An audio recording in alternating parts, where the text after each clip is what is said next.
ತೋರಿಸಿ ಇನ್ನೊಂದ್ಸರಿ. ಅದೇ 9 ಫ್ಲಾಟಿನ 3.5 ಕೋಟಿ ರೂಪಾಯಿಯ ಸೌಜನ್ಯಾಳ ಆತ್ಮ. 100 ಸಾರಿ ನೋಡ್ಬೇಕು ಇವ್ರ ಫೋಟೋನ, ಎಲ್ಲರೂ ಇಡೀ ಜಗತ್ತು ನೋಡ್ಬೇಕು ಎಷ್ಟು ಹಾಳು ಮಾಡಿದಾರೆ ಆ ಕೇಸನ್ನ ಅಂತೇಳಿ. ಲೋಕಾಯುಕ್ತಿಗೆ ಒಂದು ಕಂಪ್ಲೇಂಟ್ ಕೊಡ್ತಾ ಇದೀವಿ ನಾವು. ಈ ಯೋಗೇಶ್ ಅವರ ಎಲ್ಲಾ ಅಕ್ರಮ ಆಸ್ತಿ, ಎಲ್ಲಾ ಬೇನಾಮಿ ಆಸ್ತಿಗಳನ್ನ ಜಪ್ತಿ ಮಾಡಿ ಪೂರ್ತಿಯಾಗಿ ಅವ್ರನ್ನ ಹೊರಗಡೆ ಇಡಬೇಕು ಅಂತ ಕೇಳ್ಕೊತಾ ಇದ್ದೇನೆ. Survey number 212//A1A1 survey number, Campco chocolate factory ಹಿಂದ್ಗಡೆ, ಕಿಮ್ಮಿಂಜೆ ಗ್ರಾಮ, ಪುತ್ತೂರು. ಯಾರಾದ್ರೂ ಅಲ್ಲಿ ಹೋಗಿ ಕೇಳ್ಕೊಳ್ಳಿ. 11 ಸೆಂಟ್ಸ್ ಜಾಗದಲ್ಲಿ ಇಷ್ಟೊಂದು ಅತ್ಯದ್ಭುತವಾದಂತಹ ಭವ್ಯವಾದಂತಹ ಅಪಾರ್ಟ್ಮೆಂಟ್ ಅನ್ನ ಕಟ್ಟಿದ್ದಾರೆ.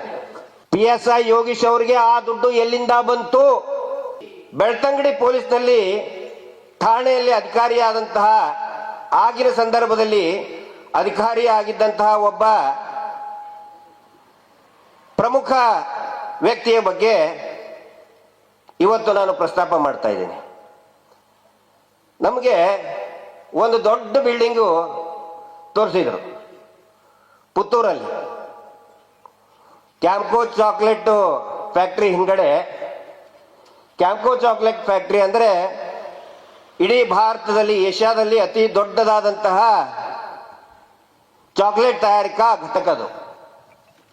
ಮಂಜೇಶ್ವರ್ ಮತ್ತು ಕುಕ್ಕೆ ಹೋಗುವಂತಹ ಪ್ರಮುಖ ಹೆದ್ದಾರಿ ಇಂತ ಬರೀ 500 ಮೀಟರ್ ದೂರದಲ್ಲಿ ಇದ್ದಂತಹ ಒಂದು ಲೇಔಟ್ ನಲ್ಲಿ ಇದ್ದಂತಹ ಈ ಒಂದು ಬಂಗಲೆ ಅಲ್ಲದು, ಅಪಾರ್ಟ್ಮೆಂಟ್. 9 ಫ್ಲಾಟ್ ಇದೆ ಅದರಲ್ಲಿ, 9 ಫ್ಲಾಟ್, ಐಷಾರಾಮಿ ಫ್ಲಾಟ್ ಇದೆ ಅದರಲ್ಲಿ. ನಾನು ಇದು ಯಾಕಪ್ಪ, ಇದು ನಮಗೆ ಯಾಕೆ ತೋರಿಸಿದ್ರು ಅಂತ ಹೇಳಿ ನಮ್ಮ ಪುತ್ತೂರಿನಲ್ಲಿರುವಂತಹ ಎಲ್ಲ ಕೆಲವೊಂದಿಷ್ಟು ಪ್ರಮುಖ ಸ್ನೇಹಿತರಿಗೆ ಕಳಿಸಿದ್ವಿ. ಅದರ ದಾಖಲೆ ಬೇಕಲ್ಲ, ಹೆಸರೇ ಇಟ್ಟಿಲ್ಲ ಇನ್ನೋದ್ರದ್ದು. ಓಪನಿಂಗ್ ಆಗಬೇಕು ಅಂತ ಹೇಳಿ 9-10 ತಿಂಗಳಿಂದ ಕಾಯ್ತಾನೆ ಇದೆ. ಆ ಮನೆಗೆ ಇನ್ನೂ ಬೇಕಾದ್ರೆ ಇನ್ನೊಂದ್ಸರಿ ಫೋಟೋ ಹಾಕಿದ್ನ, ಆ ಅಪಾರ್ಟ್ಮೆಂಟ್ಗೆ ಇನ್ನೂ ಮಟ್ಟ ಹೆಸರಿಟ್ಟಿಲ್ಲ. ಈ ಮನೆ ಈಗ ದೊಡ್ಡದ ಒಂದು ಮನೆ ಕಟ್ಟಿದ್ರೆ ದೊಡ್ಡದಾಗಿ ಮನೆ ಒಕ್ಕಲು ಅಂತ ಮಾಡ್ತಾರೆ ತಾನೆ. ದೊಡ್ಡ ಅಪಾರ್ಟ್ಮೆಂಟೇ ಕಟ್ಬಿಟ್ಟಿದ್ದಾರೆ ಸಾಹೇಬರು. ದೊಡ್ಡ ಅಪಾರ್ಟ್ಮೆಂಟ್ ಇನ್ನೂ ಹೆಸರಿಟ್ಟಿಲ್ಲ, ಓಪನಿಂಗ್ ಮಾಡಕ್ ಆಗ್ತಿಲ್ಲ, ಹೆಸರೇ ಇಟ್ಟಿಲ್ಲ. ಅದಕ್ಕಾಗಿ ನಾವು ಹೆಸರು ಇಟ್ಟಿವಿ ಅದಕ್ಕೆ, ಏನಂತ, ಸೌಜನ್ಯಾಳ ಆತ್ಮ ಅಂತೇಳಿ. ಸೌಜನ್ಯಾಳ ಆತ್ಮ ಅವಾಗಲಿ ಹೋಗ್ತಾ ಇರ್ತದೆ. ಹಿಂಗಾಗಿ ಅದು ನಮ್ಮ ಕಣ್ಣಿಗೆ ಬಿತ್ತು. ಸೌಜನ್ಯಾಳ ಆತ್ಮ ಒಂದು ಶಕ್ತಿಯಾಗಿ ಅಲ್ಲಿ ಹೋಗ್ತಾ ಇರ್ತದೆ. ಯಾರ್ದಪ್ಪ ಇದು ಇಷ್ಟು ದೊಡ್ಡದು? ಇನ್ನೂ ಕಟ್ತಾ ಇರುವತ್ತನೇ ಇನ್ನೂ ಸ್ವಲ್ಪ ಕೆಲಸ ಇರ್ತದೆ, ಅವಾಗಲೇ ಓಪನಿಂಗ್ ಮಾಡಿಬಿಡ್ತಾರೆ ವಿಜೃಂಭಣೆಯಿಂದ, ಊರ್ ಜನಕ್ಕೆಲ್ಲ ಕರೆಸಿ ಊಟ ಹಾಕಿ. ಆದ್ರೆ ಇಷ್ಟು 8-9 ತಿಂಗಳಾಯ್ತು, ಓಪನಿಂಗ್ ಆಗ್ತಿಲ್ಲ. ನಾವು ನೋಡಿದ್ವಿ ಅದ್ರ ದಾಖಲೆ ಯಾರ್ದಿರ್ಬೇಕಂತೇಳಿ. ಫಸ್ಟ್ ತೋರಿಸಿ ದಾಖಲೆ, ಖಾತೆ ಪ್ರತಿ, ಪಟ್ಟ ಪುಸ್ತಕದ ಪ್ರತಿ. ಅದರಲ್ಲಿ ಕೆಳಗಡೆ ಇದೆ ನೋಡಿ, ಎಚ್ ಪುರುಷೋತ್ತಮ್ ನಾಯಕ್ ಅಂತ. ಪುರುಷೋತ್ತಮ್ ಅವ್ರು ಯಾರು ಅಂತ ಹುಡುಕಾಡಿದ್ರೆ ಆ ಬೆಳ್ತಂಗಡಿ ಠಾಣೆಯಲ್ಲಿ 2012ರಲ್ಲಿ ಠಾಣೆಯಲ್ಲಿ ಸಬ್ ಇನ್ಸ್ಪೆಕ್ಟರ್ ಆದಂತಹ SI ಅವ್ರದ್ದು, ಏನ್ SI ಅವ್ರ ಹೆಸರು? ಯೋಗೀಶ್ ಅವರ ಹೆಂಡತಿಯ ತಂದೆ, ಹೆಂಡತಿಯ ಮಾವನ ಹೆಸರಿನಲ್ಲಿ 11 ಸೆಂಟ್ಸ್ ಜಾಗದಲ್ಲಿ ಇಷ್ಟೊಂದು ಅತ್ಯದ್ಭುತವಾದಂತಹ ಭವ್ಯವಾದಂತಹ ಅಪಾರ್ಟ್ಮೆಂಟ್ ಅನ್ನ ಕಟ್ಟಿದ್ದಾರೆ. ನೀವು ಕೇಳಬಹುದು, ಏನಾಯ್ತು, ಆಫೀಸರ್ ಇರ್ತಾರೆ, ತಂಗೋ ದುಡ್ಡು ಇರ್ತದೆ, ಅದು ನೀವ್ ಯಾಕೆ ಹೇಳ್ತೀರಿ ಅಂತ ಕೇಳ್ತಾರೆ. ಈಗ ನೀವು ಕೇಳ್ಬಹುದು, ಕೇಳಕ್ ಹಕ್ಕಿದೆ. ಇಲ್ಲಿ ಅವ್ರು ಯಾವಾಗನೋ ದುಡ್ಡು ತಗೊಂಡು ಮಾಡಿದ್ರೆ ನಮಗೇನು ತಲೆ ಕೆಡ್ಸ್ಕೊಳ್ತಾ ಇರಲಿಲ್ಲ. ಆದ್ರೆ ಆ ಜಾಗೆಗೆ ಅಡ್ವಾನ್ಸ್ ಟೋಕನ್ ದುಡ್ಡು ಕೊಟ್ಟಿದ್ದು ಯಾವಾಗ, ಅದು ಬಹಳ ಮುಖ್ಯ. ಸೌಜನ್ಯ ಪ್ರಕರಣ ಆಗಿದ್ದು 2012 ಅಕ್ಟೋಬರ್ 9-10 ಮಧ್ಯೆ. ಗಲಾಟೆ ಶುರು ಆಗುತ್ತೆ, ಪ್ರತಿಭಟನೆಗಳು ಜಾಸ್ತಿ ಆಗುತ್ತೆ. ಹೀಗಾಗಿ ಮಹೇಶ್ ಶೆಟ್ರು ಜೋರಾಗಿ ಎದ್ದು ಬಿಡ್ತಾರೆ. ಅಷ್ಟೇ ಅಲ್ಲ, ಬೇರೆ ಬೇರೆ ಸಂಘಟನೆಗಳು ಕೂಡ ಎಲ್ಲ ಸಂಘಟನೆಗಳು ಕೂಡ, ವಿದ್ಯಾರ್ಥಿ ಸಂಘಟನೆಗಳು ಎದ್ದು ಬಿಡ್ತವೆ. ಅವಾಗ ಹೆದರಿಕೆ ಶುರು ಆಗುತ್ತೆ ದಣಿಗಳಿಗೆ. ಆವಾಗ 2012 ಅಕ್ಟೋಬರ್ ತಾನೇ ಆ ತೋರಿಸಿ, ಮತ್ತೆ ಅದು ಪಾಣಿ ತೋರಿಸಿ. ಅವಾಗ ಈ ಜಾಗ ಇರುತ್ತಲ್ಲ, ಅವಾಗ 50 ಲಕ್ಷ ರೂಪಾಯಿ ಕೊಟ್ಟು ಅವಾಗ್ಲೇನೆ ಡಿಸೆಂಬರ್ ಮತ್ತು ಜನವರಿ ಒಳಗಡೆ ಟೋಕನ್ ಅಡ್ವಾನ್ಸ್ ಕೊಟ್ಬಿಡ್ತಾರೆ. ಅಂದ್ರೆ 50 ಲಕ್ಷ ಅಂತ ಮಾತಾಡಿರ್ತಾರೆ, ಒಂದು ಟೋಕನ್ ಅಡ್ವಾನ್ಸ್ ಕೊಟ್ಬಿಡ್ತಾರೆ ಅವ್ರಿಗೆ. ಎಲ್ಲಿಂದ ಬಂತು ದುಡ್ಡು? PSI ಯೋಗೀಶ್ ಅವರಿಗೆ ಆ ದುಡ್ಡು ಎಲ್ಲಿಂದ ಬಂತು? ಅದಾದ ನಂತರ 2014ರಲ್ಲಿ, ಯಾಕಂತ ಹೇಳಿದ್ರೆ ಆ ಜಾಗೆ ಆ ಪೂರ್ತಿ ಅದು ಜಂಟಿ ಇದೆಯಲ್ಲ, ತೋರಿಸಿ. ನಾನು ಅವ್ರ ಹೆಸರು ಹೇಳ್ತಾ ಇಲ್ಲ, ಬೇರೆ ಬೇರೆ ಅವ್ರ ಹೆಸರು ಇದೆ. ಯಾಕಂತ ಹೇಳಿದ್ರೆ ಪಾಪ ಅವ್ರಿಗೆ ಯಾರು ಸೇಲ್ ಮಾಡಿದ್ದಾರೆ ಅವ್ರ ಹೆಸರನ್ನ ನಾನು ಹೇಳಿದ್ರೆ ಪಾಪ ಅವ್ರ ಮೇಲೆ ನಾವು ಬೆರಳು ಮಾಡ್ತಾ ಇದೀವಿ ಅಂತ ತಿಳ್ಕೊತಾರೆ. ಅವ್ರದ್ದೇನು ತಪ್ಪಿಲ್ಲ. ಇಲ್ಲಿ ಜಂಟಿ ಇದೆ, ಪೂರ್ತಿ ಅದು ಖಾತೆ ಜಂಟಿ ಇದೆ. ಒಟ್ಟು 9 ಜನ ಇದ್ದಾರೆ ಅದರಲ್ಲಿ. ಹೀಗಾಗಿ ಏನ್ ಮಾಡ್ತಾರೆ, ಟೋಕನ್ ಅಡ್ವಾನ್ಸ್ ಕೊಟ್ಟು ಅದನ್ನ ಮ್ಯೂಟೇಷನ್ ಮಾಡಬೇಕು ಮತ್ತು ಸಪರೇಟ್ ಆಗಿ ಮಾಡ್ಬೇಕಂತ ಹೇಳಿ 1 ವರ್ಷ ತಗೊಳ್ತದೆ. 2013 14ರವರೆಗೆ. 2014ಕ್ಕೆ ದಯವಿಟ್ಟು ಲಕ್ಷ ಕೊಟ್ಟು ಕೇಳಿ. 2014ಕ್ಕೆ CBI ಇನ್ವೆಸ್ಟಿಗೇಷನ್ ಎಲ್ಲ ಮುಗಿದೋಗುತ್ತೆ. ಮೋಹಿತ್ರು ಇಲ್ಲಿದ್ದಾರೆ, ಹೌದಲ್ಲ ಸರ್? 2014 ಎಂಡಿಗೆ CBI ಇನ್ವೆಸ್ಟಿಗೇಷನ್ ಎಲ್ಲ ಮುಕ್ತಾಯಕ್ಕೆ ಬರ್ತದೆ. ಆ ಟೈಮಲ್ಲಿ ಮತ್ತೆ ಅದು ಮ್ಯೂಟೇಷನ್ ಆಗುತ್ತೆ. ಮ್ಯೂಟೇಷನ್ ಆಗಿ ಸಂಪೂರ್ಣವಾಗಿ ಇವ್ರ ಹೆಸರಿಗೆ ಮಾಡ್ಕೋತಾರೆ. ಇದನ್ನ ತೋರಿಸಿ, ಯಾರ್ದು? ಪುರುಷೋತ್ತಮ ಅವ್ರ ಹೆಸರಿಗೆನೇ ಆಗುತ್ತೆ. ಸ್ಟಾಂಪ್ ಡ್ಯೂಟಿ ಕಟ್ಟಿದ್ದು ಕಾಪಿ ತೋರಿಸಿ. ಸ್ಟಾಂಪ್ ಡ್ಯೂಟಿ ಕಟ್ಟಿದ್ದು ಜುಲೈ ತಿಂಗಳಲ್ಲಿ 2014. ಸೌಜನ್ಯ ಪ್ರಕರಣ ಆದ ತಕ್ಷಣ ಟೋಕನ್ ಅಡ್ವಾನ್ಸ್ ಸೈಟಿಗೆ. ಅದಾದ್ಮೇಲೆ ಬರೀ ಸ್ಟಾಂಪ್ ಡ್ಯೂಟಿನೇ 5,06,000 ರೂಪಾಯಿ ಕೊಟ್ಟಿದ್ದಾರೆ. ಬರೀ ಸ್ಟಾಂಪ್ ಡ್ಯೂಟಿ ಇದು. ಅಂದ್ರೆ ಆ ಏನು ಸೈಟ್ ತಗೊಳಕ್ಕಿದು, ಆ ಬಿಲ್ಡಿಂಗ್ ಬಗ್ಗೆ ಹೇಳ್ತಾ ಇಲ್ಲ, ಬರೀ ಸೈಟ್ ತಗೊಂಡಿದ್ದು ಅವಾಗಿದು. ಅವಾಗಲೇ ಸ್ಟಾಂಪ್ ಡ್ಯೂಟಿ ಕಟ್ಟಿದ್ದಾರೆ 5,06,000 ರೂಪಾಯಿ ಸ್ಟಾಂಪ್ ಡ್ಯೂಟಿ. ಅಂದ್ರೆ ಇಲ್ಲಿ ಒಂದು ಕಡೆ ಕೇಸು ಪೂರ್ತಿಯಾಗಿ FIR ಸರಿಯಾಗಿ ದಾಖಲೆ ಮಾಡಬಾರ್ದು, CC ಕ್ಯಾಮ್ರಾ ಎಲ್ಲ ಇದನ್ನ ಮಾಡಿದ್ದಕ್ಕೆ ಒಂದು ಪ್ರಸಾದ ಸಿಕ್ತು 2013 ಎಂಡಿಗೆ. ಅದರಿಂದ ಸೈಟಿಗೆ ಟೋಕನ್ ಅಡ್ವಾನ್ಸ್ ಕೊಟ್ಟರು. CBI ಇನ್ವೆಸ್ಟಿಗೇಷನ್ ಮುಗೀತು. ಅವಾಗ ಫುಲ್ ಅಮೌಂಟ್ ಕೊಟ್ಟು ರಿಜಿಸ್ಟ್ರೇಷನ್ ಮಾಡ್ಕೊಂಡ್ರು. ಅವಾಗ ದೊಡ್ಡ ಮಟ್ಟದ ಪ್ರಸಾದ ಸಿಕ್ತು. ಅದಾದ ನಂತರ ಬೇಕಿದ್ರೆ ನೀವು ಆ ಜಾಗ ಇದೆಯಲ್ಲ, ಅದರದ್ದು ಅಡ್ರೆಸ್ ಕೂಡ ಎಂತ ಎಲ್ಲ ಇದೆ. Campco survey number 212/**A1A1 survey number. Campco chocolate factory ಹಿಂದ್ಗಡೆ, ಕಿಮ್ಮಿಂಜೆ ಗ್ರಾಮ, ಪುತ್ತೂರು. ಯಾರಾದ್ರೂ ಅಲ್ಲಿ ಹೋಗಿ ಕೇಳ್ಕೊಳ್ಳಿ. 2014ರಿಂದಲೇ ಸಾಹೇಬರು ಕಟ್ಟಡ ಪ್ಲಾನ್ ಹಾಕಿ ಕಟ್ಟೋದಕ್ಕೆ ಸ್ಟಾರ್ಟ್ ಮಾಡಿಬಿಟ್ರೆ. 2014-15ರಿಂದ ಸ್ಟಾರ್ಟ್ ಮಾಡಿಬಿಟ್ಟಿದ್ದಾರೆ ಸಾಹೇಬರು. ವ್ಯಾಲ್ಯೂಯೇಷನ್ ಎಷ್ಟದ್ರದ್ದು? 3.5 ಕೋಟಿ ರೂಪಾಯಿ. ಅವಾಗ್ಲೇನೆ 3.5 ಕೋಟಿ ರೂಪಾಯಿ. ಅವಾಗ SI ಯೋಗೀಶ್ ಏನಾಗಿದ್ರು? ಅವರು ಏನ್ ದೊಡ್ಡ ಉದ್ಯಮಿಗೆ ಆಗಿದ್ರ? ಒಬ್ಬ ಸಬ್ ಇನ್ಸ್ಪೆಕ್ಟರ್. ಅವರು ಪ್ರಮೋಷನ್ ಆಗಿದ್ದು 2016-17ರಲ್ಲಿ ಪ್ರಮೋಷನ್ ಆಗುತ್ತೆ ಅವ್ರದ್ದು. ಅವಾಗ ಕಡಬದಲ್ಲಿ SI ಆಗಿದ್ರು. ಅದಾದ ನಂತರ ಮತ್ತೆ ಬೇರೆ ಬೇರೆ ನಾನ್ ಎಕ್ಸಿಕ್ಯೂಟಿವ್ ಡ್ಯೂಟಿ ಮಾಡಿದ್ರು.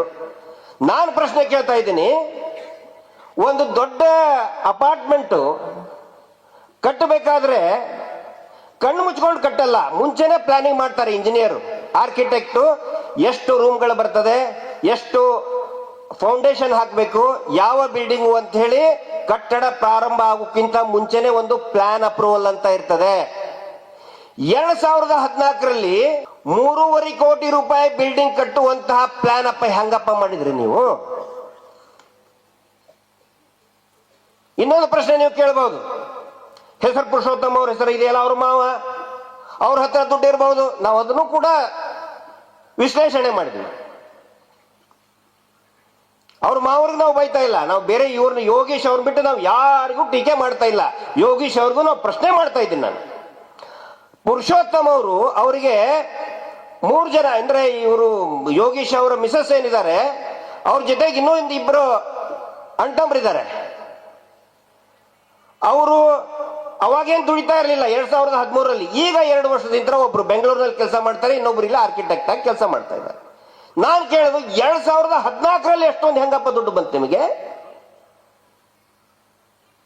2014ರಲ್ಲಿ ಅಂದ್ರೆ ಒಂದ್ ಕಡೆ ಇಂತಲ್ಲಿ CBI ಇನ್ವೆಸ್ಟಿಗೇಷನ್ ಮುಗೀತದೆ, ಕನ್ಸ್ಟ್ರಕ್ಷನ್ ಸ್ಟಾರ್ಟ್ ಆಗುತ್ತೆ. 3.5 ಕೋಟಿ ರೂಪಾಯಿ ಬಿಲ್ಡಿಂಗ್ ಸ್ಟಾರ್ಟ್ ಮಾಡ್ತಾರೆ ಮಹಾನುಭಾವರು. 3.5 ಕೋಟಿ ರೂಪಾಯಿ. ಆ ನಂತರ 2022 ಅಂತ್ಯಕ್ಕೆ CBI ನ್ಯಾಯಾಲಯ, ವಿಶೇಷ ನ್ಯಾಯಾಲಯದಲ್ಲಿ ಎಲ್ಲಾ ಇದನ್ನು ಕೂಡ ಮುಗಿದು ಹೋಗ್ಬಿಡುತ್ತೆ. ಏನು ವಿಚಾರಣೆ, ಏನು ಟ್ರಯಲ್ ಮುಗಿದು ಹೋಗ್ಬಿಡ್ತದೆ. ಅವಾಗ ಮತ್ತೆ ಇನ್ನೊಂದು ಕಂತು ಕಟ್ತಾನೆ ಇರ್ತಾರೆ, ಕಟ್ತಾನೆ. ಅವಾಗ ಪೂರ್ತಿಯಾಗಿ ಅದನ್ನು ಕಂಪ್ಲೀಟ್ ಮಾಡಿಬಿಡ್ತಾರೆ. 22 ಯಾವಾಗ ಕಂಪ್ಲೀಟ್ ಮಾಡಿಬಿಡ್ತಾರೆ. ಕಂಪ್ಲೀಟ್ ಆಗಿ 2023ರಲ್ಲಿ ಇನ್ನೇನು ಉದ್ಘಾಟನೆ ಮಾಡಬೇಕು ಅಂದಾಗ ನ್ಯಾಯಾಲಯದ ತೀರ್ಪು ಹೊರಗಡೆ ಬರ್ತದೆ. ಜೂನ್ 6ನೇ ತಾರೀಕಿಗೆ ಎಲ್ಲಾ ಕಡೆ ಪ್ರತಿಭಟನೆ ಶುರು ಆಗ್ತದೆ. ಹಿಂಗಾಗಿ ಅದರ ಉದ್ಘಾಟನೆನೇ ಮಾಡುವುದಿಲ್ಲ. ಉದ್ಘಾಟನೆ ಇನ್ನೂವರೆಗೂ ಕೂಡ ಅದರ ಹೆಸರಿಟ್ಟಿಲ್ಲ. ಇಲ್ಲಿ ನಾನು ಕೇಳ್ತಾ ಇರೋದಿಷ್ಟೇ, ಈ ಬಿಲ್ಡಿಂಗ್ ಅನ್ನ ನೀವು ಕಟ್ಸಿದ್ರಲ್ಲ, ದುಡ್ಡು ಯಾರದು ನಮಗ್ ಗೊತ್ತಿದೆ. ಇದೇ ಯೋಗೀಶ್ ಅವ್ರು ಹೇಳಿದ್ದಾರೆ, PSI ಯೋಗೀಶ್ ಹೇಳಿದ್ದಾರೆ. ಎಲ್ಲಿ? ಗುರುವಾಯನ್ ಕೆರೆಗೆ ಹೋಗಿ ಇವ್ರ ಮೇಲೆ ಒಂದು ಕೇಸ್ ರಿಜಿಸ್ಟರ್ ಆಗಿತ್ತು. ಯೋಗೀಶ್ ಅವ್ರ ಮೇಲೇನೆ ಕೇಸ್ ರಿಜಿಸ್ಟರ್ ಆಗಿತ್ತು. ಅವಾಗ ಕೇಸ್ ರಿಜಿಸ್ಟರ್ ಆದಾಗ ವಕೀಲರ ಕಡೆಯಿಂದ ಸರ್ ಅದನ್ನು ವಾಪಸ್ ತಕೊಳ್ಳಿ ಅಂತ ಹೇಳಿ ಅವ್ರಿಗೆ ಹೋದಾಗ ಅವ್ರು ಬಾಯಿ ಬಿಟ್ಟಿದ್ದಾರೆ. ಇವ್ರು ಎಷ್ಟು ದುಡ್ಡು ತಗೊಂಡ್ರು, SP ಗೆ ಎಷ್ಟು ದುಡ್ಡು ಒಯ್ದು ಕೊಟ್ರು, ಇವರೇ ಯೋಗೇಶ್. ಬಹಿರಂಗವಾಗಿ ಹೇಳ್ತಾ ಇದ್ದೀನಿ ನಾನು. SP ಗೆ ಎಷ್ಟು ದುಡ್ಡು ಕೊಟ್ರು, ಭಾಸ್ಕರ್ ರೈ ಅವ್ರಿಗೆ ಎಷ್ಟು ದುಡ್ಡು ಹೋಯ್ತು, ಇದೇ ಯೋಗೀಶ್ ಅವರು ಹೇಳಿದ್ದಾರೆ, ಬಾಯಿ ಬಿಟ್ಟಿದ್ದಾರೆ. ಆ ವಿಷಯ ಗೊತ್ತಾದ ಮೇಲೆ ನಾವು ಸರ್ಚ್ ಮಾಡಕ್ ಸ್ಟಾರ್ಟ್ ಮಾಡಿದ್ವಿ. ಹೆಸರೇನಿಟ್ಟಿದೀವಿ ಅದಕ್ಕೆ? ಬಿಲ್ಡಿಂಗ್ ಹೆಸರೇನು? ಸೌಜನ್ಯಾಳ ಆತ್ಮ. ಸೌಜನ್ಯಾಳ ಆತ್ಮ ಅಂದ್ರೆ ಇಲ್ಲಿ ಒಂದ್ ಕಡೆ ಮಹೇಶ್ ಶೆಟ್ರು ಜೋರಾಗಿ ಮಾತಾಡ್ದಂಗ ಅವ್ರ ರೇಟ್ ಜಾಸ್ತಿ ಆಗತ್ತಲ್ಲ. ಹಾಗೆ ಆಗಿದ್ದು. ಇಲ್ಲಿ ಜೋರಾಗಿ ಪ್ರತಿಭಟನೆ ನಡೀತದೆ, ಅಲ್ಲಿ ಅವ್ರದ್ದು ರೇಟ್ ಜಾಸ್ತಿ. ಹೀಗಾಗಿ ನಾನು ವಿನಂತಿ ಮಾಡ್ಕೊಳ್ತಾ ಇದ್ದೀನಿ, ನಾವು ಸಾರ್ವಜನಿಕವಾಗಿ ಸಂಶಯನ ವ್ಯಕ್ತಪಡಿಸ್ತಾ ಇದ್ದೇವೆ. ಆ ಹಕ್ಕು ನಮಗಿದೆ. ಒಂದು ಕಡೆ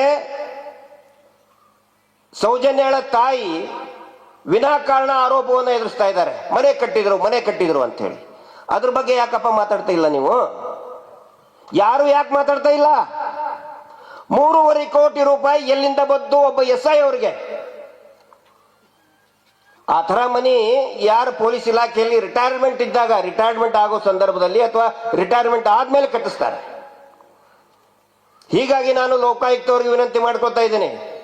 ಕಳೆದ ಸಾರಿ ನಾನು ಆ ಡಿಸೋಜಾ ಅನ್ನೋರ ಹೊಲದ ಬಗ್ಗೆ ಮೇಲೆ ವಿನಾಕಾರಣ ಅದೊಂದು ಏನು ಸಿವಿಲ್ ಮ್ಯಾಟರ್ ಇದ್ದಿದ್ದನ್ನ ಅಲ್ಲಿ ಲೋಕಾಯುಕ್ತದವರು ಬರ್ತಾರೆ, ಇಲ್ಲಿ ಯಾಕಪ್ಪ ಬರ್ತಾ ಇಲ್ಲ? ನಾಳೆ ನಮ್ಮ ಟೀಮ್ ರೆಡಿ ಇದೆ, ಜಯಂತ್ ಅವರು ರೆಡಿಯಾಗಿ ಕುತ್ಕೊಂಡಿದ್ದಾರೆ, ಎಲ್ಲ ರೆಡಿ ಮಾಡ್ಕೊಂಡು ಲೋಕಾಯುಕ್ತಿಗೆ ಒಂದು ಕಂಪ್ಲೇಂಟ್ ಕೊಡ್ತಾ ಇದ್ದೀವಿ ನಾವು. ಈ ಯೋಗೇಶ್ ಅವರ ಎಲ್ಲಾ ಅಕ್ರಮ ಆಸ್ತಿ, ಎಲ್ಲಾ ಬೇನಾಮಿ ಆಸ್ತಿಗಳನ್ನ ಜಪ್ತಿ ಮಾಡಿ ಪೂರ್ತಿಯಾಗಿ ಅವ್ರನ್ನ ಹೊರಗಡೆ ಇಡಬೇಕು ಅಂತ ಕೇಳ್ಕೊತಾ ಇದ್ದೇನೆ. ನಾವು ಯಾರನ್ನು ಬಿಡಲ್ಲ. ನೀವೇನೋ ತಿಳ್ಕೊಂಡಿರ್ಬೋದು, ಅತ್ಯಾಚಾರಿಗಳನ್ನ ಯಾರ್ಯಾರನ್ನ ನೀವು ರಕ್ಷಣೆ ಮಾಡಿದಾರಲ್ಲ, ನಾವು ಯಾರನ್ನೂ ಬಿಡಲ್ಲ. ಪ್ರತಿಯೊಬ್ಬರನ್ನೂ ಬೆತ್ತಲೆ ಮಾಡ್ತೀವಿ ನಾವು. ಅದ್ರ ಸಲುವಾಗೇ ಈ ಹೋರಾಟದ ಉದ್ದೇಶನೇ ಅದು. ನೀವು ಬೆತ್ತಲೆ ಮಾಡಿದ್ರಲ್ಲ, ಯಾರನ್ನ? ಸೌಜನ್ಯಾಳನ್ನ ಬೆತ್ತಲೆ ಮಾಡಿದ್ರಿ, ಅತ್ಯಾಚಾರ ಮಾಡಿದ್ರಿ. ಬೆತ್ತಲೆ ಮಾಡಿ ಪಾಪ ಹೆಣ್ಣು ಮಗನ ಏನ್ ಮಾಡಿದ್ರಿ? ಕಟ್ಟಿ ಹೋದ್ರಿ. ಅಲ್ಲಿ ಹೊಳೆ ಪಕ್ಕ ಕಟ್ಟಿ ಹೋದ್ರಲ್ಲ ನೀವು. ನಾವು ನಿಮ್ಮನ್ನ ಬೆತ್ತಲೆ ಮಾಡ್ತಾ ಇದೀವಿ, ಪ್ರತಿಯೊಬ್ಬರನ್ನೂ ಬೆತ್ತಲೆ ಮಾಡ್ತಾ ಇದೀವಿ. ಈಗ ಕಾನೂನಿನ ತರ ಕಟ್ಟಿ ಹಾಕೋ ಕೆಲಸ ಶುರು ಆಗಿದೆ ಅಂತ ಮೋಹಿತರು, ಬಾಲಕೃಷ್ಣರು ಎಲ್ಲರೂ ಸೇರಿ ನಿಮ್ಮನ್ನ ಕಾನೂನಿನ ರೀತಿಯಲ್ಲಿ ಕಟ್ಟಿ ಹಾಕ್ತಾ ಇದ್ದಾರೆ ನಿಮ್ಮನ್ನ. ಇದೇ ರೀತಿ ಈ ಇನ್ನೂ ಒಂದೆರಡು ಮಾತು ಹೇಳ್ಬೇಕು, ಯಾಕಂದ್ರೆ ಪ್ರಸಾದ ಸಿಕ್ಕಿದೆ ಅಲ್ಲ. ಪ್ರಸಾದ ಯಾಕೆ ಕೊಟ್ಟರು? ದಣಿಗಳು ಸುಮ್ಮನೆ ಕೊಡ್ತಾರೆ ಪ್ರಸಾದನ? ಸುಮ್ಮನೆ ಕೊಡ್ತಾರ? ಏನಾದ್ರೂ ಸೇವೆ ಮಾಡಿರ್ಬೇಕಲ್ಲ. ಇವ್ರು ಏನ್ ಮಾಡ್ತಾರೆ, ಯೋಗೀಶ್ ಅವರು ಸೌಜನ್ಯ ಪ್ರಕರಣಕ್ಕಿಂತ ಮುಂಚೆನೂ ಕೂಡ ಮಾವುತನ ಪ್ರಕರಣ ಆಯ್ತಲ್ಲ, ಅವಾಗ ಮಾವುತನ ಹೆಂಡತಿ, ನಾರಾಯಣನ ಹೆಂಡತಿ ಕಂಪ್ಲೇಂಟ್ ತಗೊಂಡು ಹೋಗ್ತಾಳೆ. ಕಂಪ್ಲೇಂಟ್ ತಗೊಳ್ಳಿ, ನನ್ನ ಗಂಡನ ಕೊಲೆ ಆಗಿದೆ, ನನ್ನ ಗಂಡನ ತಂಗಿಯ ಕೊಲೆ ಆಗಿದೆ ಅಂತ ಹೇಳಿ. ಯೋಗೀಶ್ ಅವ್ರು ತಗೊಳ್ಳೋದಿಲ್ಲ, ಬಿಸಾಕ್ತಾರೆ, ತಗೊಳ್ಳೋದೇ ಇಲ್ಲ. ಅದ್ರ ಸಲುವಾಗಿ ಕೊಟ್ಟಿದ್ದು.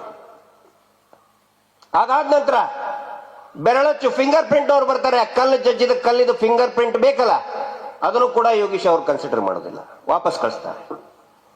ಸೌಜನ್ಯ ಪ್ರಕರಣದಲ್ಲಿ ಈಗ ತಾನೇ ತಾಯಿ ಕುಸುಮಾವತಿ ಹೇಳಿದ್ರು, ನಿಜವಾಗ್ಲೂ ಕೂಡ ರಕ್ತ ಕುದೀತದೆ. ಮರ್ಮಾಂಗದಲ್ಲಿ ಮಣ್ಣು ಹಾಕಿ ತುಂಬಿದ್ರಲ್ಲ, ಆ ಮಣ್ಣನ್ನ ಕಲೆಕ್ಟ್ ಮಾಡ್ತಾರೆ. ಮಣ್ಣನ್ನ ಕಲೆಕ್ಟ್ ಮಾಡಿ ಯಾಕೆ ಮಾಡ್ತಾರೆ ಅಂತ ಹೇಳಿದ್ರೆ, ಅದರಲ್ಲಿ DNA, ಆ ವೀರ್ಯಾಣುದಲ್ಲಿ DNA ಇರ್ತದೆ. ಜೆನೆಟಿಕ್ ಇಂಜಿನಿಯರಿಂಗ್, ನಾನು ಕೂಡ ಜೆನೆಟಿಕ್ ಇಂಜಿನಿಯರಿಂಗ್ ಮಾಡಿದವ್, ನಾನು MSc ಇನ್ ಜೆನೆಟಿಕ್ ಇಂಜಿನಿಯರ್ ನಂದು. ಆ DNA ಟೆಸ್ಟ್ ಮಾಡ್ಬೇಕಂತ ಹೇಳಿದ್ರೆ ಆ ಮಣ್ಣು ತುಂಬಿರೋ ಉದ್ದೇಶನೇ ಸಾಕ್ಷಿ ನಾಶ ಆಗ್ಲಿ ಅಂತ ಹೇಳಿ.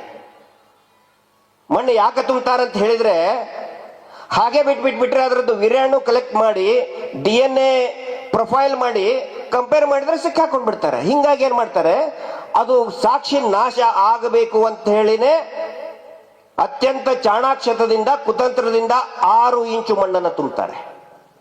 6 ಇಂಚು. ಪೋಸ್ಟ್ ಮಾರ್ಟಮ್ ಆದ್ಮೇಲೆ ಆ ಮಣ್ಣನ್ನ ಸಪರೇಟ್ ಆಗಿ ತೆಗಿತಾರೆ. ಯಾಕೆಂದ್ರೆ ಅದರಲ್ಲಿ ವೀರ್ಯಾಣುದಲ್ಲಿರುವಂತಹ DNA ಇರ್ತವೆ ಅಂತ ಹೇಳ್ಕೊಂಡು. ಆದ್ರೆ ಈ ಮಹಾನುಭಾವ, ತೋರಿಸ್ರಿ ಫೋಟೋ ಅವ್ರದ್ದು, ಯೋಗೀಶ್ ಅವ್ರ ಫೋಟೋ ಹಾಕ್ರಿ. ಈ ಮಹಾನುಭಾವ ನೋಡ್ಬೇಕು, 100 ಸಾರಿ 1000 ಸಾರಿ ನೋಡ್ಬೇಕು ಇವ್ರ ಫೋಟೋನ. ಎಲ್ಲರೂ, ಇಡೀ ಜಗತ್ತು ನೋಡ್ಬೇಕು ಎಷ್ಟು ಹಾಳು ಮಾಡಿದಾರೆ ಆ ಕೇಸನ್ನ ಅಂತೇಳಿ. ಇವ್ರು ಏನ್ ಮಾಡ್ತಾರೆ, ಆ DNA ಇರ್ತದಲ್ಲ, ಮೆಡಿಕಲ್ ಗೈಡ್ಲೈನ್ಸ್ ಅಂತ ಇದೆ, ಕೇಳಿ, ಯಾರ್ದಾದ್ರೂ ಡಾಕ್ಟರ್ ಕೇಳಿ. ಮೆಡಿಕಲ್ ಗೈಡ್ಲೈನ್ಸ್ ಪ್ರಕಾರ ಪೋಸ್ಟ್ ಮಾರ್ಟಮ್ ಆಗಿ 72 ಗಂಟೆಯ ಒಳಗಡೆ, ವಿದಿನ್ 72 ಅವರ್ಸ್ ವಿಧಿವಿಜ್ಞಾನ ಪ್ರಯೋಗಾಲಯಕ್ಕೆ ಕಳಿಸ್ಕೊಡ್ಬೇಕು. Within 72 hours. ಈ ಯೋಗೇಶ್ ಅವ್ರು ಏನ್ ಮಾಡ್ತಾರೆ, 72 ಗಂಟೆ ಅಲ್ಲ, 72 ಗಂಟೆ ಅಂದ್ರೆ ಎಷ್ಟು ದಿನ ಆಗುತ್ತೆ ಸರ್? 3 ದಿನನ? 3 ದಿನ ಅಲ್ಲ. ಪೋಸ್ಟ್ ಮಾರ್ಟಮ್ ಆಗಿದ್ದು 10ನೇ ತಾರೀಕು ಅಕ್ಟೋಬರಿಗೆ, 10ನೇ ತಾರೀಕು ರಾತ್ರಿ. ಅಂದ್ರೆ 3 ದಿನ ಅಂದ್ರೆ 10, 11, 12, 12ನೇ ತಾರೀಕಿನ ಒಳಗಡೆ ಬೆಂಗಳೂರಿನ ಮಡಿವಾಳ FSL ಇರಬೇಕಾಗಿತ್ತು. ಇವ್ರು ಏನ್ ಮಾಡ್ತಾರೆ, 18ನೇ ತಾರೀಕಿಗೆ ಕಳ್ಸಿಕೊಡ್ತಾರೆ. 18th 18ನೇ ತಾರೀಕಿಗೆ ಬೆಳ್ತಂಗ ದಾಖಲೆ ಇದೆ ನಮ್ಮ ಹತ್ರ, ಚಾರ್ಜ್ ಶೀಟ್ ಅಲ್ಲಿ ಇದೆ, ಎಲ್ಲಾ ಕಾಪಿನೂ ಬೇಕಾಗುತ್ತೆ. ಸುಳ್ಳು ಹೇಳ್ತಾ ಇದ್ದಾರೆ ಮಟ್ಟಣ್ಣವ್ರು ಅಂತ ಹೇಳಿದ್ರೆ ಹೇಳಿ, ಈಗಲೇ ಕಳ್ಸಿಕೊಡ್ತೇನೆ ಕಾಪಿನ. ಮುಂಚೆ ನಮ್ಮ ಒಡನಾಡಿಯವರು ಆಯೋಜನೆ ಮಾಡಿದಂತ ಕಾರ್ಯಕ್ರಮದಲ್ಲಿ ಕೂಡ ಎಲ್ಲ ಡಾಕ್ಯುಮೆಂಟ್ಗಳನ್ನು ತೋರಿಸಿದ್ದೀನಿ. 18ನೇ ತಾರೀಕಿಗೆ ಕಳ್ಸಿಕೊಡ್ತಾರೆ. ಅತಿ ಮುಖ್ಯವಾಗಿ ಇದ್ದಂತ ಸಾಕ್ಷಿನೇ ಅದು, ಬೇಕು ಅಂತಲೇನೆ. ಆ ಮಣ್ಣಿಗೆ ಆ DNA ಪೂರ್ತಿ ಫಂಗಸ್ ಅಟ್ಯಾಕ್ ಆಗಿ ಹೋಗ್ಬಿಟ್ಟಿರ್ತದೆ. ಹಿಂಗಾಗಿ FSL ಅವ್ರು ಹೇಳ್ತಾರೆ ಅನ್ಫಿಟ್ ಫಾರ್ ಟೆಸ್ಟಿಂಗ್ ಅಂತ ಹೇಳ್ತಾರೆ. ಅವ್ರಿಗೆ ಇವ್ರಿಗೆ ಬೇಕಾಗಿದ್ದ ಯಾಕಂತ ಹೇಳಿದ್ರೆ, ಆ ವೀರ್ಯಾಣು ಯಾರ್ದದು? ದಣಿಗಳ ಕಡೆಯವ್ರದೇ ಇದ್ದಿದ್ರೆ ಅವ್ರದೇ ಇರ್ತದೆ. ಸಂತೋಷ್ ರಾವ್ ಇದ್ದಿದ್ರೆ ನೀನ್ ಯಾಕಪ್ಪ ಇಟ್ಕೊಂಡೆ 8 ದಿನ ನಿನ್ ಸ್ಟೇಷನ್ ಅಲ್ಲಿ? ಏನು ಉಪ್ಪಿನಕಾಯಿ ಹಾಕಕ್ ಇಟ್ಕೊಂಡಿ ಅದನ್ನ, ಮಣ್ಣನ್ನ? 8 ದಿನ ಇಟ್ಕೋತಾರೆ, ಬೇಕು ಅಂತಲೇ. ಇದೇ ಯೋಗೀಶ್.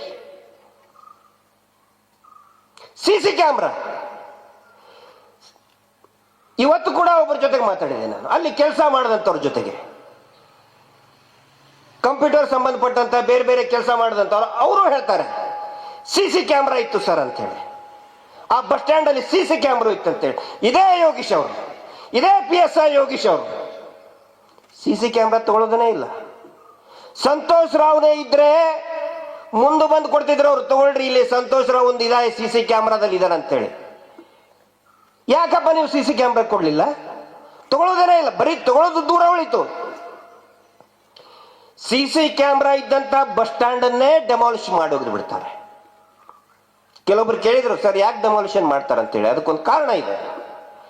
ಪೊಲೀಸರು CC ಕ್ಯಾಮ್ರಾವನ್ನ ವಶಕ್ಕೆ ಪಡಿಬೇಕಾದ್ರೆ, ಫಾರ್ ಎಕ್ಸಾಂಪಲ್ ಅಲ್ಲಿ ಬಸ್ ಸ್ಟ್ಯಾಂಡ್ ಇದೆ, ಆ ಬಸ್ ಸ್ಟ್ಯಾಂಡ್ ಅಲ್ಲಿ CC ಕ್ಯಾಮ್ರಾ ಅಲ್ಲಿಂದ ಜಪ್ತು ಮಾಡ್ಕೊಂಡ್ರೆ ಅದ್ರದ್ದು ಇಡೀ ಬಸ್ ಸ್ಟ್ಯಾಂಡ್ ಒಂದು ಪಂಚನಾಮೆ ಆಗ್ಬೇಕು. ಅಂದ್ರೆ ಆ ಬಸ್ ಸ್ಟ್ಯಾಂಡಿನ ಯಾವ ಭಾಗದಲ್ಲಿ ಇತ್ತು, ಅದೆಲ್ಲ ಒಂದು ಪಂಚನಾಮೆ ಆಗ್ಬೇಕು. ಯಾವ ದಿಕ್ಕಿನಲ್ಲಿತ್ತು, ಮೇಲಿತ್ತ, ಅಕ್ಕಪಕ್ಕ ಇತ್ತ, ಉತ್ತರ ದಿಕ್ಕಿನಲ್ಲಿತ್ತ, ಪಂಚನಾಮೆ ಆಗಬೇಕು. ಬಸ್ ಸ್ಟ್ಯಾಂಡೇ ಇಲ್ಲಂದ್ರೆ, ಬಸ್ ಸ್ಟ್ಯಾಂಡೇ ಇಲ್ಲ ಅಂತ ಹೇಳಿದ್ರೆ ಆಗತ್ತಾ ಪಂಚನಾಮೆ? ನ್ಯಾಯಾಲಯದಲ್ಲಿ ಯಾರು ಅದನ್ನ ನೋಡ್ತಾರೆ? ವ್ಯಾಲಿಡೇ ಇರೋದಿಲ್ಲ. ಹಿಂಗಾಗಿ ಏನ್ ಮಾಡ್ತಾರೆ, ಇಡೀ ಬಸ್ ಸ್ಟ್ಯಾಂಡನ್ನೇ ಬುಲ್ಡೋಸರ್ ಇಂತ್ರ ನಾಶ ಮಾಡಿರ್ತಾರೆ. ಇದೇ ರೀತಿ ವಾರ್ಜಾ ಆಚಾರ್ತಿ, ನಾವು ಹೇಳಿದೀವಿ ಅವಳು ಬಾವಿಯಲ್ಲಿ ಬಿದ್ದಿದ್ಲು, ಅವಳು ಹೆಣ ಬಾವಿಯಲ್ಲಿ ಸಿಕ್ತು ಅಂತ. ಪೀಲ್ಯಾದಲ್ಲಿ ಇದೇ ಧೀರಜ್ ಕೆಲ್ಲಾನ ಫಾರ್ಮ್ ಹೌಸಿನ ಆ ಕಡೆ ಇದ್ದಂತ ಆ ಬಾವಿಯಲ್ಲಿ ವಾರ್ಜಾಚಾರ್ತಿ ನೋಡಿರ್ತಾಳೆ ಅವಳು. ಈ ಧೀರಜ್ ಕೆಲ್ಲ ಕರ್ಕೊಂಡು ಬಂದಿರ್ತಾರೆ, ಇದೇ ಅಲ್ಲ ನಮ್ ದಣಿ ಕರ್ಕೊಂಡು ಬಂದಿದ್ದು, ಇದೇ ಮಗು ಟಿವಿಯಲ್ಲಿ ನೋಡಿ ಅವಳು ಮಾತಾಡಕ್ ಚಾಲು ಮಾಡ್ತಾಳೆ. ಅದಾಗಿ ಸ್ವಲ್ಪ ದಿನಕ್ಕೆ ಬಾವಿಯಲ್ಲಿ ಅವಳು ಹೆಣ ಸಿಗುತ್ತೆ.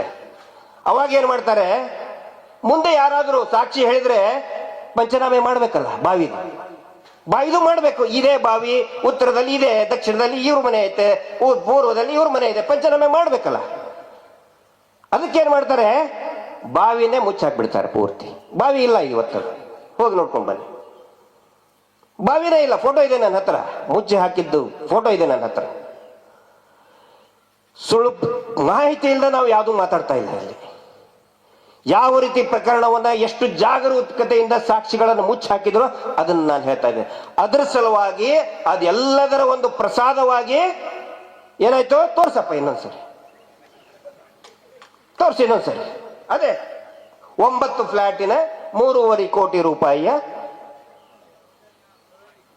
ಸೌಜನ್ಯಾಳ ಆತ್ಮ. ಮನೆ ಹೆಸರು ಇಟ್ಟೇ ಇಲ್ಲ, ನಾವಿಟ್ಟಿದ್ದೀವಿ ಸೌಜನ್ಯಾಳ ಆತ್ಮ ಅಂತ, ನಾವಿಟ್ಟಿದ್ದೀವಿ ಸೌಜನ್ಯ ಆತ್ಮ ಅಂತ.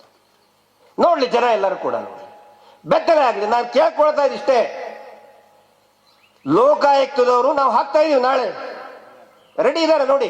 ನಾವು ಹೇಳೋಕ್ಕಿಂತ ರೆಡಿನೇ ನಮ್ಮ ಟೀಮ್. ಜಯಂತರು ಏನೇ ಹೇಳಿ, ನಾನು ನಿಜವಾಗ್ಲೂ ಕೂಡ ಜಯಂತ್ ಅವ್ರಿಗೆ ಒಂದು ವಿಶೇಷ ಧನ್ಯವಾದಗಳನ್ನ ಹೇಳ್ಬೇಕು ನಾನು. ಜಯಂತ್ ಟಿ ಅವರಿಗೆ ಏನೇ ಹೇಳಿದ್ರು ಕೂಡ ಅತ್ಯಂತ ಶಿಸ್ತುಬದ್ಧವಾಗಿ ಮಾಡ್ತಾರೆ, ಧೈರ್ಯವಾಗಿ ಮಾಡ್ತಾರೆ. ಅಂತ ಒಂದು ಪಡೆ ನಮ್ಮ ಜೊತೆಗಿರೋದಕ್ಕೆ ನಾವು ಇಷ್ಟೊಂದು ಬಲಿಷ್ಠರಾಗಿದ್ದೇವೆ.